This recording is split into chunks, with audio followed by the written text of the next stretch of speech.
Hello everybody, welcome to Voices of Friedreich Ataxia.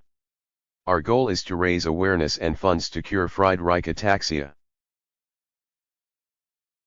Today we will talk A View on Meteorology from a Physicist by Terry O'Hanlon.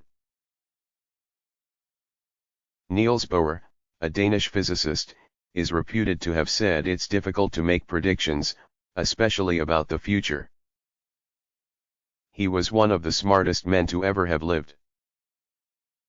I guess he had an enormous respect for weathermen. Well, for us fayers, predictions are what we seek most in the world. It's not hard to find out the list of things that'll go wrong with us. What is hard though is getting an idea of when. Unfortunately, the answers just aren't available. There aren't enough of us to have built a giant database yet with all our data so statistical analysis can be done. The only thing they'll tell you is that speed of progression seems to be linked to the lower of your two repeat numbers. The reason is variables. There are just too many. Going back to my earlier analogy, weather forecasts tend to be accurate a few days in advance. They'll give guidance up to about a week, but after that so many variables could have an impact that confidence in their predictions falls pretty rapidly. It's the same with predicting when progression will affect specific change for an fayer. This is a problem for two big reasons.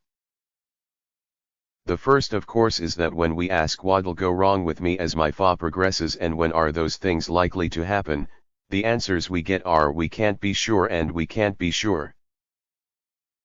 The second reason is that unless they can describe how your progression is expected to go, a drug company can't show that their drug changes that trajectory or by how much. And that's why almost every research project we fayers take part in which notes change over time has an element in its conclusions noting that what they measured might be useful as a biomarker. What they're suggesting is the confidence level they have that what they measure will change according to a predictable path as FA progresses. So far it's a bit like the weather, prediction seems to work fine short term but other variables have an impact in time so things become inaccurate. Identifying biomarkers that support prediction as FA progresses is important for many reasons. For example, robust biomarkers are of immense value as outcome measures for clinical trials, preferably double-blind placebo-controlled trials, two cohorts, one given the drug and the other a placebo, and no one, not even the scientists overseeing the study, knows who is in which group. So long as the groups are big enough, the averages can reduce the impact of an outlier individual result. This information was taken from FARA Australia with their permission.